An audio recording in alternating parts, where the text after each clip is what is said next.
Hello ನಮಸ್ಕಾರ ಸ್ನೇಹಿತರೆ. ಏನಪ್ಪ ಆಗ್ತದೆ, ಫೈನಲಿ ತೀರ್ಥನ ಕಣ್ಮರೆಯಾಗಿದೆ. ಅದಕ್ಕೆ ಕಾರಣ ಯಾರು? ಸಾಧನಾನ ಅಥವಾ ಕಾತ್ಯಾಯನಿನ? ಈಗ ಟಾರ್ಗೆಟ್ ಆಗಿದ್ಯಾರು? ಅಲ್ಲಿ ಆಕ್ಸಿಡೆಂಟ್ ಆಗಿರೋದು ಯಾಕೆ? ಇಲ್ಲಿ ಸಾಧನ ಕಿಚ್ಚಿದ್ ಯಾಕೆ?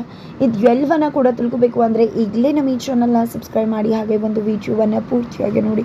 ಇಲ್ಲಿ ಯಾವಾಗ ತೀರ್ಥಗೆ ಸುಮ್ಮನ ವಿಜಯಮ್ಮ ಇಲ್ಲೇ ಇದ್ದಾರೆ, ವಿಜಯಕ್ಕನ್ನು ನಾನೇ ಕರ್ಕೊಂಡು ಬಂದು ಇರಿಸ್ಕೊಂಡಿದ್ದೀನಿ, ಕಾಶಿಯಿಂದ ಅವರ ಪ್ರಾಣಕ್ಕೆ ಆಪತ್ತಿತ್ತು, ಅದಕ್ಕೋಸ್ಕರ ಇರಿಸ್ಕೊಂಡು ಬಂದಿದ್ದೀನಿ ಅಂತ ಹೇಳ್ತಾರೆ. ಬಟ್ ಅವ್ರನ್ನ ಎಲ್ಲೋ ಸಾಕ್ಷಿ ಇಟ್ಟಿದ್ದಾರೆ ಅನ್ನೋ ವಿಷಯ ಕೂಡ ಗೊತ್ತಾಗುತ್ತೆ. ಬಿಕಾಸ್ ಅಲ್ಲಿ ಆಲ್ರೆಡಿ ಸ್ಟೋರ್ ರೂಮಲ್ಲಿ ವಿಜಯಕ್ಕ ಇಲ್ಲ, ನನ್ನಿಂದಾಗಿ ಸುಮ್ಮನಾಗಿ ತೊಂದರೆ ಆಗ್ಬೋದು ಅಂತ ಹೇಳಿ ಅಲ್ಲಿಂದ ಹೊರಟಿದ್ದಾರೆ. ಈ ಕಡೆ ಮಗು ಕೂಡ ಅದೇ ಹೇಳುತ್ತೆ. ಈ ಕಡೆ ಅವರು ಆ ರೀತಿ ಹೋಗೋದಕ್ಕೆ ಕಾರಣ ಸಾಕ್ಷಿ, ಯಾಕಂದರೆ ಸಾಕ್ಷಿನ ಒಂದು ಕಡೆ ಬಚ್ಚಿಟ್ಟಿದ್ದಾರೆ ಅವರು ಅಂತ ಸುಮ್ಮನ ಕೂಡ ಹೇಳ್ತಾಳೆ. ಇದರಿಂದ ತಾಂಡವ್ಗೆ ಸಿಟ್ಟು ಕೂಡ ತೀರ್ಥಗೆ ಸಿಟ್ಟು ಕೂಡ ಆಗುತ್ತೆ. ನಂತರ ಈ ಕಡೆ ತೀರ್ಥ ಮನೆಯಿಂದ ಕುಪ್ಪ ಮಾಡಿಕೊಂಡು ವಿಜಯಮ್ಮನ ಸಾಕ್ಷಿನ ಹುಡುಕ್ಲೇಬೇಕು ಅಂತ ಮನೆಯಿಂದ ಹೊರಡ್ತಾರೆ.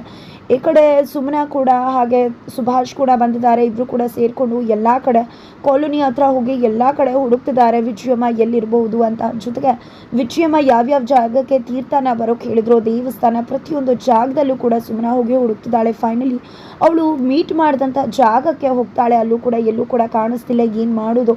ಈಗ ಅವ್ರ ಫೋಟೋ ಇದ್ದಿದ್ರೆ ತುಂಬ ಚೆನ್ನಾಗಿರ್ತಿತ್ತು ಅಂತ ಸುಭಾಷ್ ಹೇಳಿದಕ್ಕೆ ಕಾಲೋನಿ ಅವ್ರ ಕಡೆಯಿಂದ ಫೋಟೋ ಕೂಡ ತರಿಸ್ಕೋತಾರೆ. ಫೋಟೋದಲ್ಲೂ ಯಾವುದೇ ರೀತಿ ಯೂಸ್ ಆಗೋದಿಲ್ಲ. ಫೈನಲಿ ಎಲ್ಲಿ ಹೋಗಿದ್ದಾರೆ ಅನ್ನೋದು ಗೊತ್ತಾಗೋದಿಲ್ಲ.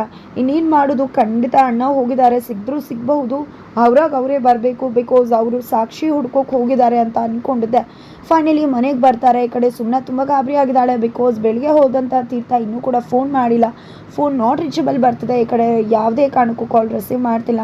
ಈ ಕಡೆ ಪದ್ಮಾರ್ ಕೂಡ ಬಂದು ಇನ್ನೂ ತೀರ್ಥ ಬಂದಿಲ್ವಾ ಅಂದಾಗ, ಇಲ್ಲ ಬೆಳಗ್ಗೆ ಹೋದವರು ಅತ್ತೆ ಇನ್ನೂ ಕೂಡ ಬಂದಿಲ್ಲ, ಏನೋ ಮೀಟಿಂಗ್ ಇರ್ಬೋದು ಅಂತ ಹೇಳ್ತಾರೆ. ಈ ಕಡೆ ಆದರೂ ಕೂಡ ಎಂದೂ ಈ ರೀತಿ ಮಾಡಿದವನಲ್ವಲ್ಲ ಅಂತ ಹೇಳಿ ಪದ್ಮರು ಗಾಬರಿ ಆಗ್ತಿದ್ರೆ, ಅಷ್ಟರಲ್ಲಿ ಸುಭಾಷ್ ಬಂದು ನಾನು ಹೋಗಿ ಮೀಟಿಂಗ್ ಇರ್ಬೋದಾ ಅಂತ ಹೋಗಿ ನೋಡ್ಕೊಂಡು ಬರ್ತೀನಿ ಅಂತ ಹೇಳಿ ಪಕ್ಷದ ಮೀಟಿಂಗ್ ಇರಬಹುದು ಅಂತ ಅಂದ್ಕೊಂಡಿದ್ದೆ. ಒಂದು ಪಕ್ಷದ ಹಾಲ್ಗಡೆ ಹೋಗ್ತಿದ್ದಾರೆ. ಈ ಕಡೆ ಸುಮ್ಮನೆ ಕಾಯ್ತಿದ್ದಾಳೆ, ತುಂಬ ಗಾಬರಿ ಮಾಡ್ಕೋತಾಳೆ, ಅಲ್ಲೇ ಮಲ್ಕೊಂಡ್ಬಿಡ್ತಾಳೆ. ಬೆಳಗ್ಗೆ ಆಗುತ್ತೆ. ನಂತರ ಈ ಕಡೆ ಏನೇ ಮಾಡಿದ್ರು ಕೂಡ ಇನ್ನೂ ಕೂಡ ತೀರ್ಥ ಬಂದೇ ಇಲ್ಲ. ಈ ಕಡೆ ಸುಭಾಷ್ ಕೂಡ ಬಂದು ಅಲ್ಲಿ ಮೀಟಿಂಗ್ ಇಲ್ಲ ಅಂತ ಹೇಳ್ತಾರೆ. ಇದು ಎಲ್ಲದರ ನಡುವೆ ಈ ಕಡೆ ಸಾಧನ ಅಂತೂ ಹೇಗಾದರೂ ಮಾಡಿ ಕಾಶಿನೇ ಮುಗಿಸ್ಬಿಡ್ಬೇಕು, ಅವನಿಂದ ಏನೂ ಕೂಡ ಯೂಸ್ ಇಲ್ಲ, ನನಗೆ ಅವನಿಂದ ತುಂಬಾ ಹೆಲ್ಪ್ ಆಗಿದೆ ನಿಜ, ಆದರೆ ಈಗ ಏನಾದರೂ ಅವನು ಒಂದು ವಿಡಿಯೋ ತಂದ್ಕೊಡ್ಬೇಕು, ಇಲ್ಲಾಂದರೆ ಅವ್ರ ಅಮ್ಮನ ಸಾಯಿಸಬೇಕು, ಎರಡೂ ಕೂಡ ಆಗಿಲ್ಲ ಅಂದರೆ ಅವ್ನು ಬದುಕಿದ್ದು ವೇಸ್ಟ್ ಅಂತ ಅಂದ್ಕೊಂಡು ಅವನು ಕೂಡ ಮುಗಿಸ್ಬಿಡ್ಬೇಕು ಅಂತ ತೀರ್ಮಾನ ಮಾಡ್ತಾರೆ. ಮೊದಲನೇ ಬಾರಿ ಈ ಕಡೆ ಕಾಶಿಗೆ ಕಾಷನ್ ಕೊಡ್ತಾರೆ. ಆದರೆ ನಂತರ ಕಾಲ್ ಮಾಡಿದ್ರೆ ಅವ್ನು ಕಾಲ್ ರಿಸೀವ್ ಮಾಡ್ತಿಲ್ಲ, ಸ್ವಿಚ್ ಆಫ್ ಬರ್ತಿದೆ, ಯಾವ ವಿಷಯ ಕೂಡ ಹೇಳ್ತಿಲ್ಲ, ನಿಮ್ಮಮ್ಮ ಸಿಗಬೇಕು, ಇಲ್ಲ ಅಂದರೆ ನೀನು ವಿಡಿಯೋ ತಂದು ಕೊಡಬೇಕು ಅಂತ. ಬಟ್ ಯಾವುದೂ ಕೂಡ ಆಗದೆ ಇರೋದ್ರಿಂದ ಅವ್ನು ಕಾಲ್ ರಿಸೀವ್ ಮಾಡ್ತಿಲ್ಲ. ಬಟ್ ಈ ಕಡೆ ಕಾಶಿಗೆ ಮುಹೂರ್ತ ಫಿಕ್ಸ್ ಮಾಡೋಕ್ಕೆ ಮುಂದಾಗಿದ್ದಾರೆ ಸಾಧನ. ನಂತರ ಈ ಕಡೆ ಯಾವುದೇ ಕಾರಣಕ್ಕೂ ರಾಜೇಶನ ಒಂದು ಸಾಕ್ಷಿ ಸಿಗಬಾರ್ದು, ಆ ರೀತಿ ಸಿಕ್ಕಿದ್ರೆ ನನಗೆ ತೊಂದರೆ ಆಗುತ್ತೆ ಅನ್ನೋದು ಈ ಕಡೆ ಜಾನು ಮತ್ತು ಅವರ ಗಂಡನ ಮುಂದೆ, ಜಯದೇವ್ ಮುಂದೆ ಎಲ್ಲವನ್ನ ಕೂಡ ರಿವೀಲ್ ಮಾಡಿಬಿಡ್ತಾರೆ. ಜೊತೆಗೆ ಇಲ್ಲಿ ವಿಜಯಮ್ಮನ ಮುಗಿಸೇ ಬಿಡಬೇಕು ಅಂತ ಅನ್ಕೋತಿದ್ದಾಗ ಏನು ಮಾತಾಡ್ತಿದ್ಯಾ ಅಂತ ಹೇಳಿ ಶಾಕ್ ಆಗ್ತಿದ್ದಾರೆ. ಈ ಕಡೆ ಗಂಡ ಮತ್ತು ನಾದಿನಿ ಇಬ್ಬರು ಕೂಡ, ನಿಮ್ಗಿನ್ನೂ ಕೂಡ ನನ್ನ ಬಗ್ಗೆ ಏನು ಪೂರ್ತಿಯಾಗಿ ಗೊತ್ತಿಲ್ಲ, ನಾನು ಏನು ಮಾಡಬೇಕು ಅದನ್ನೇ ಮಾಡ್ತೀನಿ ಅಂತ ಹೇಳ್ತಿದ್ದಾರೆ. ಫೈನಲಿ ಆಕೆ ಕೊಲೆಗಾರಿ ಕೂಡ ಆಗ್ತಾಳೆ ಅನ್ನೋದು ಅವ್ರ ಮುಂದೆ ರಿವೀಲ್ ಆಗುತ್ತೆ. ಬಟ್ ಈಗಲೂ ಕೂಡ ಅವ್ರ ಸಾಹಸನ ಬಿಡೋಕೆ ಗಂಡ ಮತ್ತು ನಾದಿನಿ ಅಂತೂ ಸುತಾರಾಮ್ ಒಪ್ಕೋತಿಲ್ಲ. ಅವ್ರಿಗೂ ಕೂಡ ಅವರ ಸಹವಾಸನೆ ಬೇಕಾಗಿದೆ. ನಂತರ ಈ ಕಡೆ ಬೆಳಗ್ಗೆ ಆಗ್ತಿದ್ದಾಗೆ ತುಂಬಾ ಗಾಬರಿ ಆಗುತ್ತೆ. ಜೊತೆಗೆ ಇಲ್ಲಿ ಒಂದು ಹಂಗಾಮನೆ ಕ್ರಿಯೇಟ್ ಆಗ್ತಿದೆ. ಈ ಕಡೆ ಸಾಧನ ಅಂತೂ ಕಿರ್ಚ್ಕೋತಿದ್ದಾಳೆ. ಯಾಕೆ ಕಿರ್ಚ್ಕೋತಿದ್ದಾಳೆ ಅಂತ ಅಂದ್ಕೊಂಡು ಬಂದು ನೋಡಿದ್ರೆ ಟಿ.ವಿಲಿ ತೀರ್ಥ ಕಣ್ಮರಿ ಆಗಿದ್ದಾರೆ. 4 ತಿಂಗಳಿಂದ ಅವರ ವಾರ್ಡ್ಗೂ ಕೂಡ ಹೋಗ್ತಾ ಇಲ್ಲ ಅಂತ ಜನಗಳನ್ನ ಮಾತಾಡಿಸ್ತಿದ್ರೆ, ಜನಗಳು ಎಲ್ಲವೂ ಕೂಡ ಮೊದಲು ಕಾರ್ಪೊರೇಟ್ ಆಗಿ ತುಂಬ ಚೆನ್ನಾಗಿ ವರ್ಕ್ ಮಾಡ್ತಿದ್ರು. ಬಟ್ ಇವಾಗ ಅವ್ರು ಯಾವುದೇ ರೀತಿ ವರ್ಕ್ ಮಾಡ್ತಿಲ್ಲ, ಉದ್ಧಾರ ಮಾಡ್ಕೋತಿದ್ದಾರೆ ಅಂತ ಅನಿಸುತ್ತೆ ಅಂತ ಹೇಳ್ತಿದ್ದಾರೆ. ಈ ಕಡೆ ಪದ್ಮರು ತುಂಬ ಗಾಬರಿ ಆಗ್ತಾರೆ, ಮಗ ಕಾಣಿಸ್ತಿಲ್ಲ ಅಂತ. ಬಟ್ ಇಲ್ಲಿ ಸುಮ್ಮನೆ ಆ ರೀತಿ ಏನೂ ಆಗಿರಲ್ಲ, ಫೋನ್ ಬಂದಾಗೆ ಅವ್ರು ಹೋಗಿದ್ದು, ಮತ್ತು ಆ ರೀತಿ ತೊಂದರೆ ಆಗಿರೋದಿಲ್ಲ ಅಂತ ಹೇಳ್ತಿದ್ದಾರೆ. ಜೊತೆಗೆ ಈ ಕಡೆ ಸುಭಾಷ್ ಕೂಡ ರಾಜಿಗೆ ಕಾಲ್ ಮಾಡಿ ಕಾಲಲ್ಲಿ ಏನಾದರೂ ವಿಶ್ವ ನಡೀತಿದ್ಯಾ ಅಂತ ತಿಳ್ಕೊಂಡಾಗ ಆ ರೀತಿ ಏನೂ ನಡೀತಿಲ್ಲ ಅಂತಾರೆ.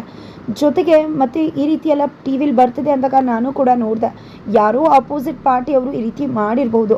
ಭಾವನ ಬಗ್ಗೆ ಎಲ್ರಿಗೂ ಕೂಡ ತುಂಬಾ ಒಳ್ಳೆ ಒಪಿನಿಯನ್ ಇದೆ ಅಂತ ರಾಜು ತಿಳಿಸ್ತಾಳೆ. ನಂತರ ಮನೆ ಪರಿಸ್ಥಿತಿಯನ್ನು ನೋಡಿದ್ದೆ ಅವಳಿಗೆ ಶಾಕ್ ಆಗಿದೆ. ತನ್ನ ಅಕ್ಕ ಭಾವ ಚೆನ್ನಾಗಿರಬೇಕು, ಆಗ ಸುಭಾಷ್ ಚೆನ್ನಾಗಿರ್ತಾರೆ, ಆಗ ನಾನು ಕೂಡ ಚೆನ್ನಾಗಿರ್ಬೋದು, ದೇವ್ರೆ ಒಳ್ಳೇದು ಮಾಡು ಅಂತ ಕೇಳ್ಕೊತಾಳೆ. ನಂತರ ಈ ಕಡೆ ಸಾಧನ ಏನಾಗ್ತಿದೆ ಅಂತ ಅಂದ್ಕೊಂಡ್ರೆ, ಈ ಕಡೆ ಜೈ ಅವ್ರು ಮಾತ್ರ ಇದು ಕಾತ್ಯಾಯನಿ ಹತ್ತಿದೆ ಇರಬೇಕು, ಯಾಕಂದರೆ ಈ ಕಡೆ ತೀರ್ಥ ಮಧ್ಯೆ ಬರ್ತಾನೆ ಅಂತ ಏನೋ ಮಾಡಿರಬೇಕು ಅಂತ ಹೇಳ್ತಿದ್ರೆ ಈ ಕಡೆ ಅದು ಹೇಗೆ ಸಾಧ್ಯ? ಯಾವುದೇ ಕಾರಣಕ್ಕೂ ಸಾಧ್ಯ ಇಲ್ಲ ಅಣ್ಣ. ಹೇಗೆ ಸಾಧ್ಯ ಆಗುತ್ತೆ ಅದು? ಯಾಕಂದರೆ ಔಟ್ ಟಾರ್ಗೆಟ್ ಇರೋದು ನೀನಲ್ವಾ ಅಂತಾನೆ ಜಾನು ಹೇಳ್ತಿದ್ದಾಳೆ. ಈ ಕಡೆ ಸಾಧನಾಗೆ ಉರ್ಗೋಪ ಬರ್ತಿದೆ. ಹೇಗೋ ಇವ್ರಿಗೆ ಭಯ ಹುಟ್ಟಿಸ್ಬೋದಿತ್ತು, ಇವಳು ನೋಡಿದ್ರೆ ಈ ರೀತಿ ಮಾತಾಡ್ತಿದ್ದಾಳೆ ಅಂತ. ಅದಕ್ಕೆ ಸಾಧನ ಕೂಡ ನಿಮ್ಮಣ್ಣ ಹೇಳೋದು ನಿಜ ಇದೆ ಜಾನು. ಯಾಕಂದರೆ ತೀರ್ಥನೇ ಅದಕ್ಕೆ ಅಡ್ಡ ಆಗಿದ್ದಲ್ವ. ತುಂಬಾ ಸ್ಮೂತಾಗಿ ಹ್ಯಾಂಡಲ್ ಮಾಡ್ತೀನಿ ಅಂತ ಹೇಳಿ ಹೋದ ಅಲ್ವಾ. ಹಾಗಾಗಿ ಭೇಟಿ ಮಾಡೋಕೆ ಹೋಗಿ ಏನೋ ಆಗಿ ಅಲ್ಲಿ ಕಾತ್ಯಾನಿ ಅತ್ತೆ ತೊಂದರೆ ಕೊಟ್ಟಿರ್ಬೋದು ಅಂತ ಹೇಳ್ತಿದ್ರೆ ಇಲ್ಲಿ ಆ ರೀತಿ ಆಗಿರೋದಿಲ್ಲ ಅಂತ ಸುಮ್ಮನೆ ಹೇಳ್ತಿದ್ದಾಳೆ. ಈ ಕಡೆ ಪದ್ಮ ಅವರಂತೂ ಫುಲ್ ಗಾಬರಿ ಬಿದ್ದುಬಿಟ್ಟಿದ್ದಾರೆ.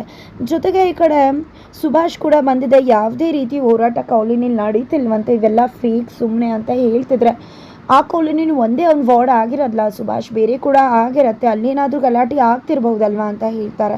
ಫೈನಲಿ ಈ ರೀತಿ ಏನೂ ಕೂಡ ಆಗಿರೋದಿಲ್ಲ. ಯಾಕಂದರೆ ಸಾಹೇಬರು ತುಂಬ ಒಳ್ಳೆ ಕೆಲಸ ಮಾಡಿದ್ದಾರೆ. ಅವ್ರು ಕೆಟ್ಟ ಕೆಲಸ ಮಾಡಿದರೆ ತಾನೇ ಯಾರ್ದಾರು ನಿಷ್ಠುರ ತಗೊಳ್ಳೋದು ಅಂತ ಸುಮ್ಮನೆ ಹೇಳ್ತಿದ್ರೆ ಈ ಕಡೆ ಪದ್ಮ ಅವರು ವಿಜಯಕ್ಕೆ ಏನೋ ಬಂದಿದ್ರಂತಲ್ಲ ಅಂತಿದ್ದಾಗೆ ವಿಜಯಕ್ಕೆ ಬಂದಿದ್ದಲ್ಲ, ನಿಮ್ಮ ಸೊಸೆ ಸುಮ್ಮನೆ ಕರ್ಕೊಂಡು ಬಂದಿದ್ದು. ಇದೆಲ್ಲ ಆಗೋದಕ್ಕೂ ಕಾರಣ ಇವಳೇನೆ. ಯಾಕಂದರೆ ತೀರ್ಥ ಕೋಪ ಮಾಡಿಕೊಂಡು ಸಾಕ್ಷಿ ಹುಡ್ಕೋಕೆ ಅಂತ ಹೋಗಿದ್ದು. ಅದಾದಮೇಲೆ ಅವ್ನು ಇನ್ನೂ ಮನೆಗೆ ಬಂದಿಲ್ಲ. ಇವಳಿಂದ ಇನ್ನೂ ಯಾರ್ಯಾರಿಗೆ ತೊಂದರೆ ಕಾದಿದ್ಯೋ ನನ್ನ ಜೀವ ಕೂಡ ಇವಳು ತೆಗೆದುಬಿಡ್ತಾಳೆ ಅಂತ ಅನಿಸುತ್ತೆ ಅಂತ ಅನ್ಕೋತಿದ್ದಾರೆ. ನಂತರ ಇದೆಲ್ಲವೂ ಕೂಡ ಆಗ್ತಿದ್ರೆ ಆ ಕಡೆ ಕಾತ್ಯಾಯಿನಿ ಅವರಂತೂ ಖುಷಿ ಪಡ್ತಿದ್ದಾರೆ.